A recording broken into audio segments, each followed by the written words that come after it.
Olá, eu sou o André Barcelos, evangelista na Casa do Senhor e congregante na Igreja Evangelho de Cristo aqui em Brasília. Seja bem-vindo ao nosso devocional de hoje, nosso Café com Fé. E hoje nós vamos dar continuidade à leitura do primeiro livro do profeta Samuel, capítulos 19, 20 e 21, e depois Atos dos Apóstolos, capítulo 5. Antes de fazer a leitura, deixa eu trazer para vocês uma frase de um pregador chamado Billy Graham. Billy Graham foi um pregador americano, pastor, teólogo, doutor em divindade, nascido em 1918 e falecido em 2018. Falecido com 99 anos, uma vez que sua data de nascimento era de novembro e ele faleceu em fevereiro. O auge do seu ministério, da sua pregação, se deu até os anos de 1980. O auge, tá? Ele continuou pregando nos anos 90, 2000. Depois disso, ele, por causa da idade e também por causa de uma queda que ele sofreu e quebrou o quadril, ele já não pregava tanto. Mas no auge da sua pregação até os anos de 1980, ele chegou a dizer a seguinte frase que me chamou a atenção: vivemos uma geração de jovens com a vida emocional destruída por buscar em pessoas um amor que só podemos encontrar em Jesus. E o que me chamou a atenção é pensando que se em 1980 ele disse isso, o que ele diria hoje dos nossos jovens de 2025? A geração mais afetada por depressão, por ansiedade, crises de pânico, entre outras coisas. E aí você vai ver o que está acontecendo e acaba descobrindo que todos estão afetados, agora não mais por buscar apenas um amor nas pessoas que poderiam encontrar em Jesus, mas por buscar nesta terra as coisas que a gente só podia encontrar em Jesus. Buscando uma satisfação profissional, buscando uma satisfação emocional, buscando aí uma satisfação de lazer, querendo viajar o mundo inteiro, buscando satisfação até dentro de casa com itens, videogames, lava-louças, essas coisas, e às vezes por não alcançar acabam ficando tão ansiosas e depressivas. Ou seja, a geração antiga estava destruída emocionalmente porque buscava o amor em pessoas, que só podia ser encontrado em Jesus. Hoje, os nossos jovens e muitos dos nossos adultos estão com a sua vida emocional destruída porque buscam nesta vida prazeres que só poderiam encontrar em Deus. Então, nesse devocional eu convido você a buscar em Deus a sua satisfação, buscar em Deus a alegria, a paz, a tranquilidade, aceitar o convite de Jesus quando ele disse assim: vinde a mim vocês que estão cansados, sobrecarregados, que eu vos aliviarei. Tomai sobre vós o meu jugo, aprenda de mim, porque sou manso e humilde. Olha só, manso e humilde de coração, e encontrarei descanso para vossas almas, porque o meu jugo é suave e o meu fardo é leve. Vamos entregar a nossa vida para Jesus e confiar que ele, humilde como era, viveu a vida mais humilde que alguém poderia viver e encontrou a salvação no fim da sua vida. E ele nos oferece a mesma coisa. Beleza? Bom, vamos fazer a nossa oração inicial para nosso devocional. Senhor Deus eterno, com alegria, muita alegria, Senhor, me encontro agora neste lugar para fazer o nosso devocional de hoje.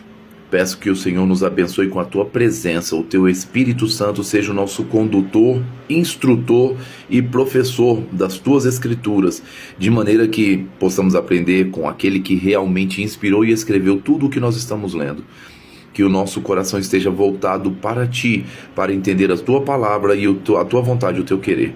Abençoe cada irmão, cada irmã, cada homem, mulher, jovem, idoso, criança, que estiver participando desse devocional conosco, dando a eles graça e conhecimento do Senhor, em nome de Jesus. Amém? Bom, antes de fazer a leitura, já deixa o seu like. Se você estiver no YouTube, o joinha. Se estiver no TikTok, o coraçãozinho. Compartilha, copia o link, compartilha com seus amigos aí e comenta, tá bom? Os seus comentários são os mais importantes, porque eles fazem a plataforma entender que esse vídeo é relevante e aí começa a divulgar para outras pessoas. Vamos lá? Primeiro livro do profeta Samuel, capítulo 19. Saul instigou seus servos e seu filho Jonatas a matarem Davi. Mas Jonatas, por causa do seu grande afeto por Davi, contou-lhe os planos de Saul. O meu pai busca uma oportunidade para matá-lo, disse ele. Amanhã cedo você precisa encontrar um lugar para se esconder. Pedirei a meu pai que saia comigo até o campo e falarei com ele a seu respeito. Então, lhe contarei tudo o que consegui descobrir. Na manhã seguinte, Jonatas falou com seu pai sobre Davi e disse muitas coisas boas a respeito dele. O rei não deve pecar contra o seu servo Davi, disse Jonatas. Ele nunca fez nada para prejudicá-lo, sempre o ajudou como pôde. O Senhor se esqueceu da ocasião em que ele arriscou a vida para matar o guerreiro filisteu? E assim o Senhor deu grande vitória a Israel? Certamente o Senhor se alegrou naquela ocasião. Então por que pecar matando um homem inocente como Davi? Não há motivo algum para isso. Saul atendeu Jonatas e jurou: tão certo como o Senhor vive, Davi não será morto. Depois Jonatas chamou Davi e contou-lhe o que havia acontecido. Em seguida, levou Davi até Saul e Davi voltou a servi-lo como antes. Houve guerra novamente e Davi conduziu as tropas contra os filisteus. Ele os atacou e os derrotou com tamanha fúria que eles bateram em retirada.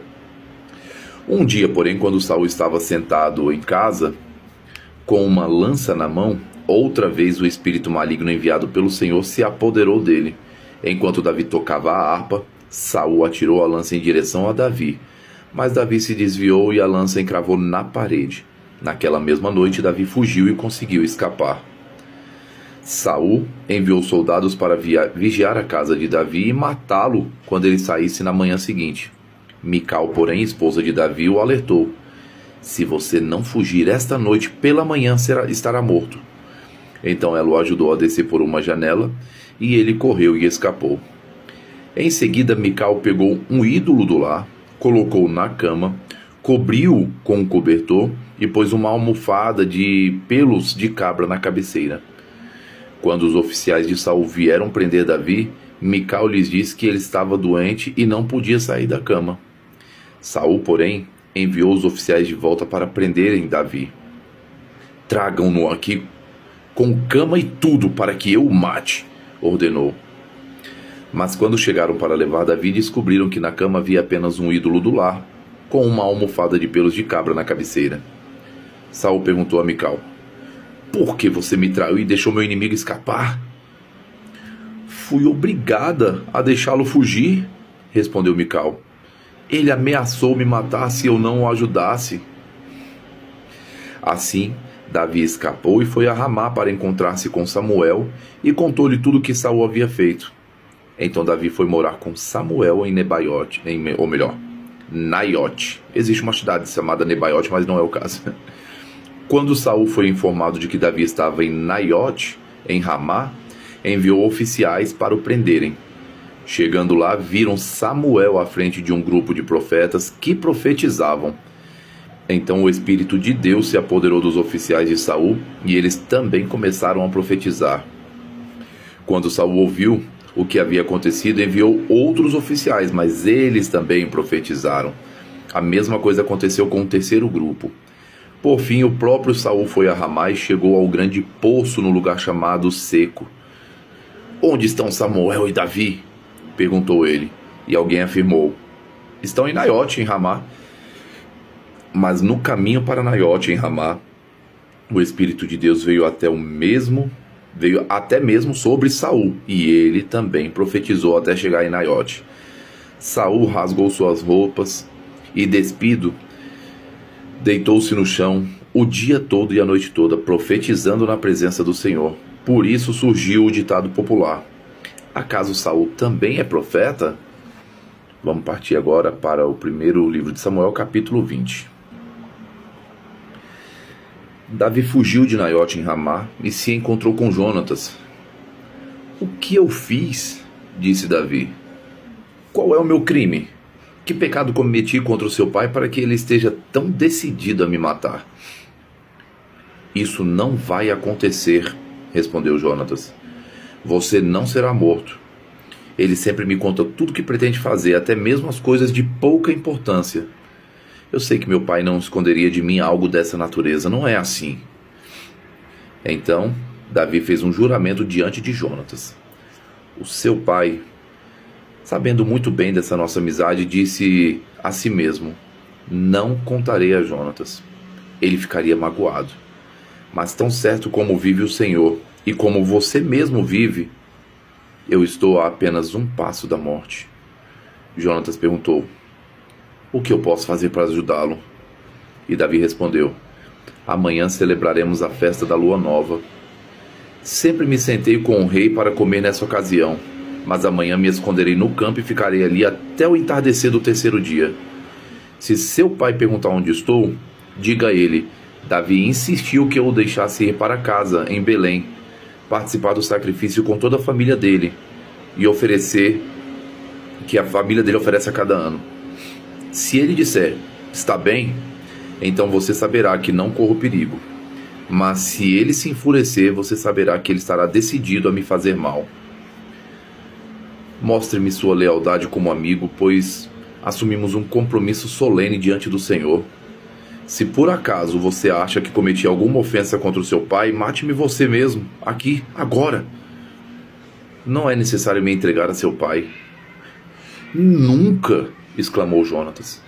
Você sabe que se eu tivesse qualquer suspeita de que meu pai planeja matá-lo, avisaria você no mesmo instante. Então Davi perguntou: mas como saberei se seu pai ficou irado?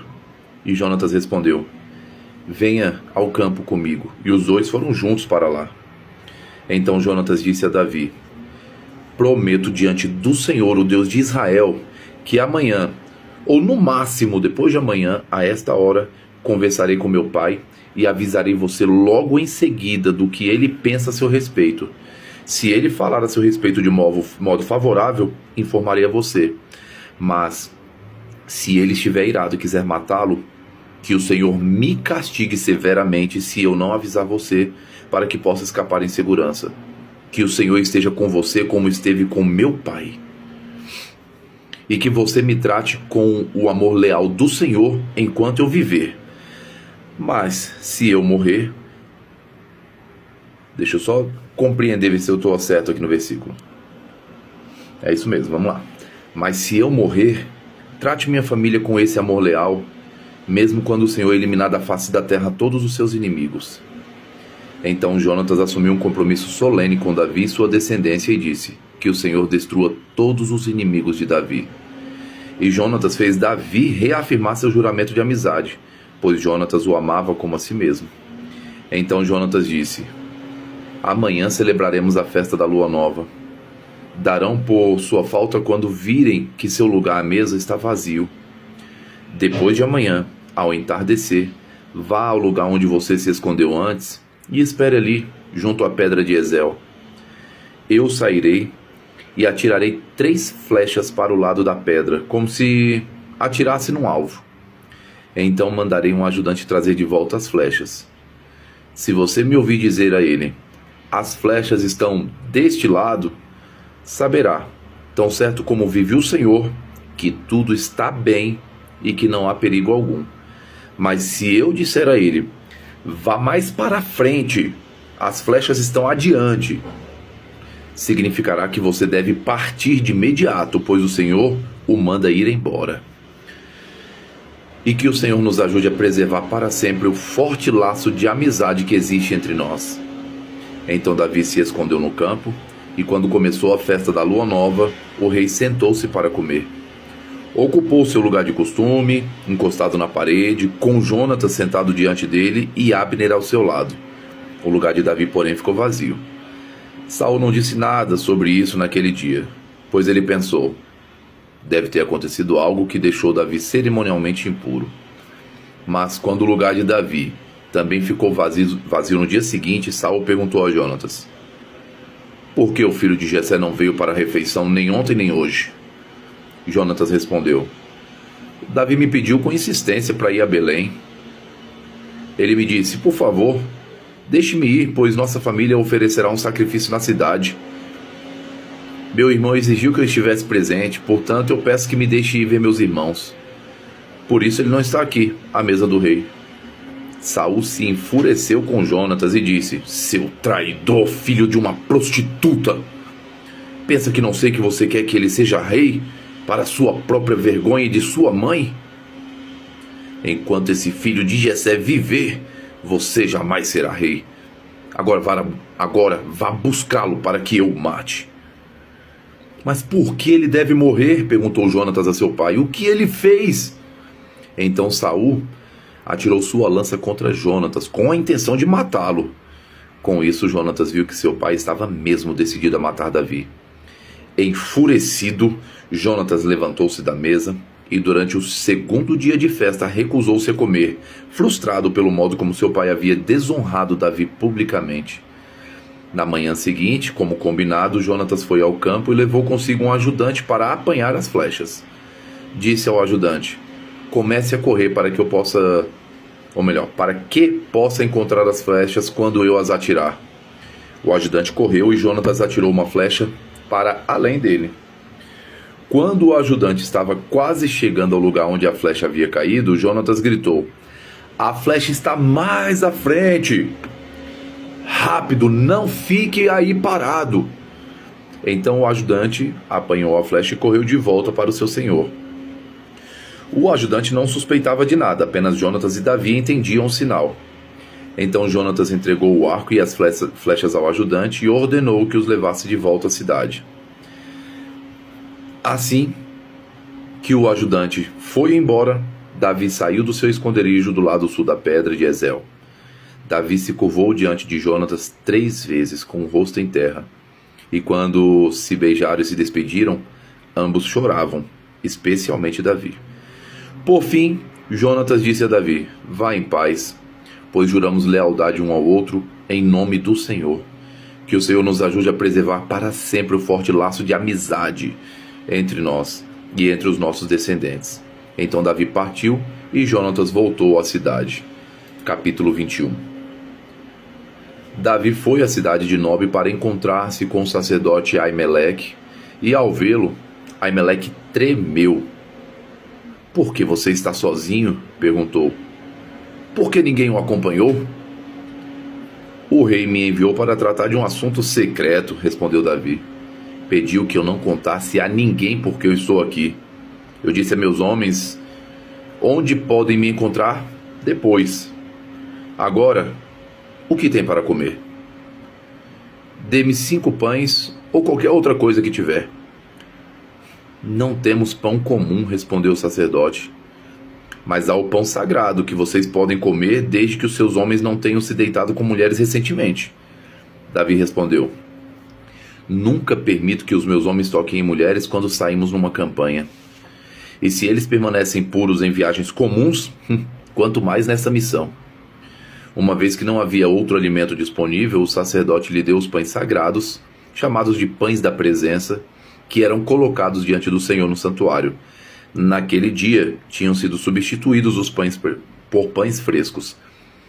Doeg, o edomita, chefe dos pastores de Saul, estava lá naquela ocasião, pois estava cumprindo o ritual diante do Senhor. Davi perguntou a Aimeleque: você tem uma lança ou espada?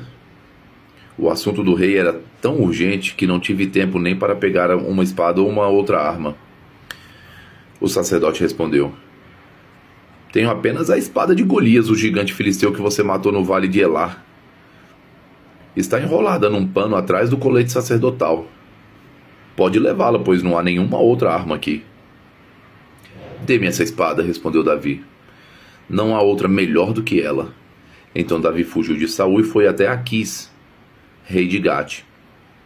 Os oficiais de Aquis, porém, disseram: não é este Davi o rei da terra de Israel? Não é a ele que o povo honra com danças e cânticos, dizendo: Saul matou milhares e Davi dezenas de milhares? Davi ouviu esses comentários e teve muito medo do que Aquis, rei de Gate, poderia fazer com ele.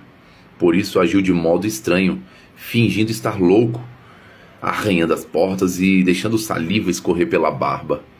Por fim, Aquis disse a seus homens: precisavam me trazer um doido? Temos doidos suficientes aqui. Por que trouxeram alguém assim ao meu palácio? E agora partimos para o livro de Atos, capítulo 5. Havia, porém, um homem chamado Ananias, que, com sua esposa Safira, vendeu uma propriedade. levou apenas parte do dinheiro aos apóstolos, mas, com a aprovação da esposa, afirmou que aquele era o valor total e ficou com o resto. Então Pedro disse: Ananias, por que você deixou Satanás encher seu coração? Você mentiu para o Espírito Santo quando guardou parte do dinheiro para si. A propriedade era sua. Poderia vendê-lo ou não, como quisesse. E depois de vendê-lo, o dinheiro também era seu, para entregar ou não. Como pôde fazer uma coisa dessas? Você não mentiu para nós, mas para Deus. Assim que Ananias ouviu essas palavras, caiu no chão e morreu. Um grande temor se apoderou de todos que souberam o que havia acontecido. Então alguns jovens se levantaram, envolveram o corpo num lençol e o levaram para fora, e depois disso o sepultaram. Cerca de 3 horas depois, a sua esposa entrou sem saber o que havia acontecido. Pedro lhe perguntou: foi esse o valor que você e seu marido receberam pelo terreno? E ela respondeu: sim, foi esse valor. Então Pedro disse: como vocês puderam conspirar para pôr à prova o Espírito do Senhor? Veja, os jovens que sepultaram seu marido estão logo ali, perto da porta, e também levarão você. E no mesmo instante ela caiu no chão e morreu. Quando os jovens entraram e viram que ela estava morta, levaram seu corpo para fora e a sepultaram ao lado do seu marido. Um grande temor se apoderou de toda a igreja e de todos que souberam desse acontecimento. Os apóstolos realizaram muitas curas. Eu disse que não ia ler os títulos e acabei lendo sem querer. Os apóstolos realizavam muitos sinais e maravilhas entre o povo. Todos se reuniam regularmente no templo, na parte conhecida como Pórtico de Salomão.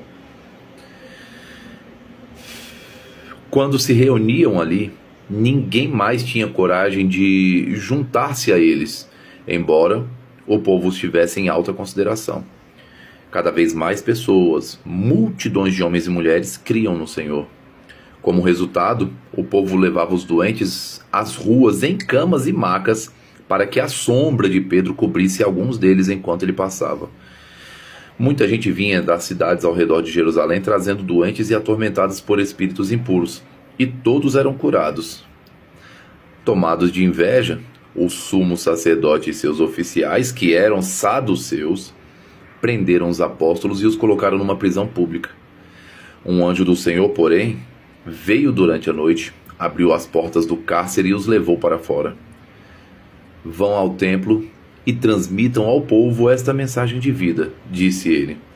Desse modo, ao amanhecer, os apóstolos entraram no templo conforme haviam sido instruídos e sem demora começaram a ensinar. Mais tarde, o sumo sacerdote e seus oficiais chegaram, reuniram o conselho, isto é, toda a assembleia dos líderes de Israel, e mandaram buscar os apóstolos na prisão. Mas quando os guardas do templo chegaram à prisão, os homens não estavam lá. Então voltaram e contaram. A prisão estava bem trancada, com os guardas vigiando do lado de fora. Mas quando abrimos as portas, não havia ninguém. Ao ouvir isso, o capitão da guarda do templo e os principais sacerdotes ficaram perplexos e se perguntaram o que aconteceria em seguida.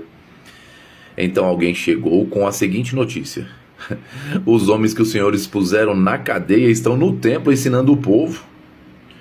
O capitão e seus guardas foram e prenderam os apóstolos, mas sem violência, pois temiam que o povo os apedrejasse.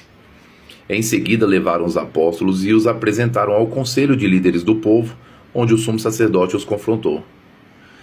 Nós lhes ordenamos firmemente que nunca mais ensinassem em nome desse homem, disse ele.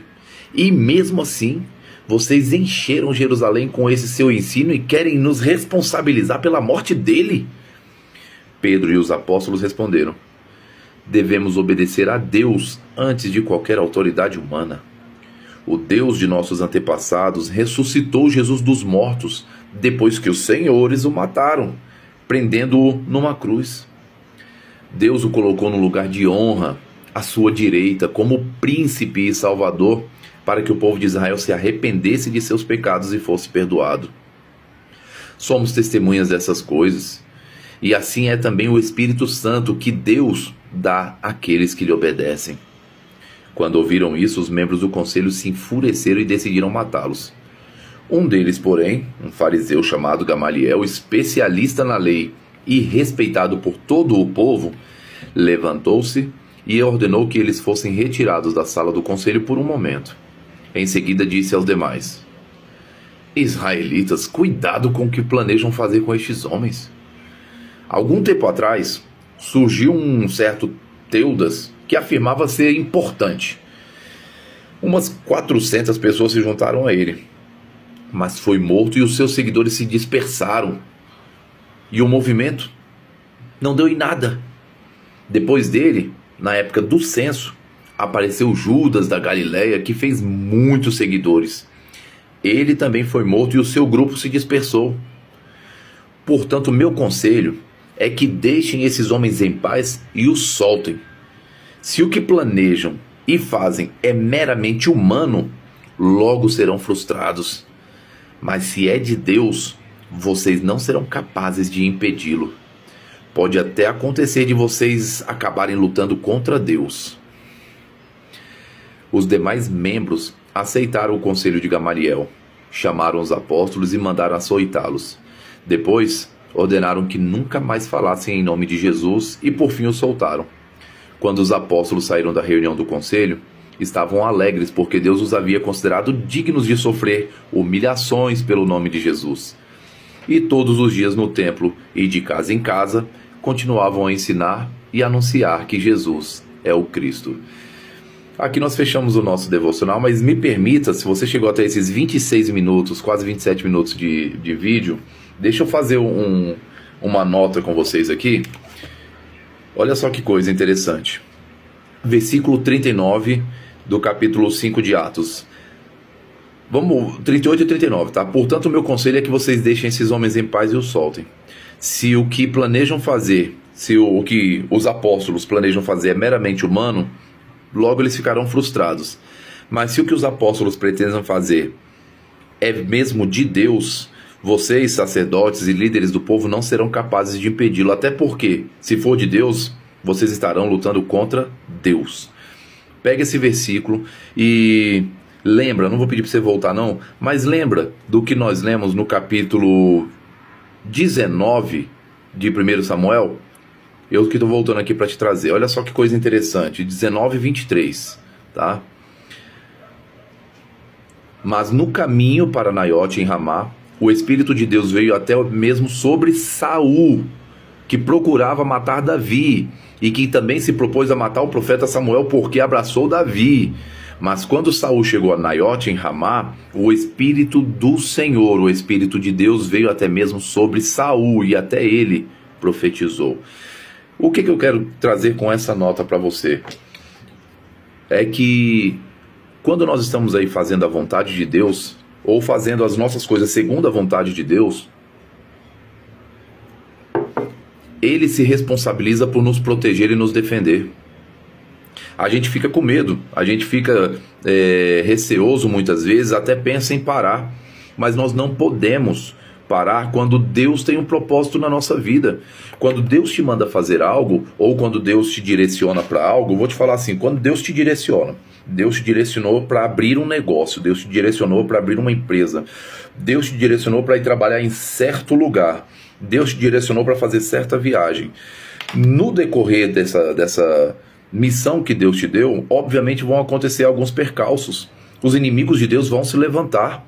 Pessoas que vão querer te impedir, pessoas com inveja, como é o caso de Saul, que tinha inveja de Davi, porque o Espírito de Deus tinha saído de Saul e tinha ido para Davi, ou como os líderes judeus e os sacerdotes tinham inveja dos discípulos, porque faziam um movimento gigantesco, atraindo multidões.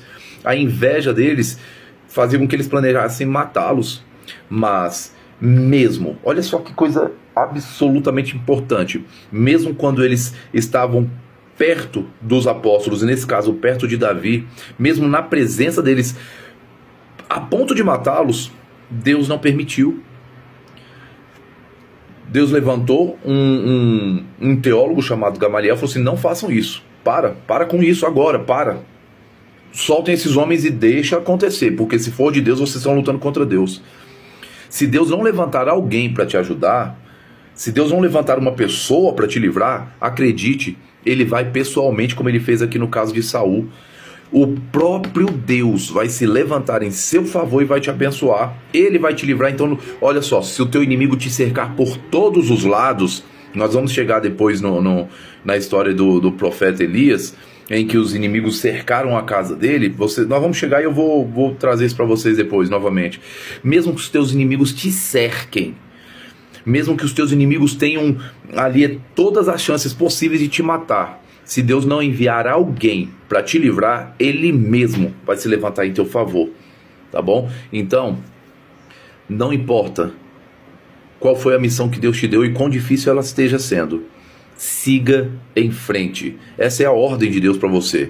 Essa é a ordem de Cristo para você. Siga em frente. Se Deus te deu uma missão, se Deus te direcionou, se Deus inspirou teu coração, se Deus te comissionou para algo, continue fazendo, trabalhando, independente se os teus inimigos te cercarem, porque quem te garante a vitória é o Espírito de Deus.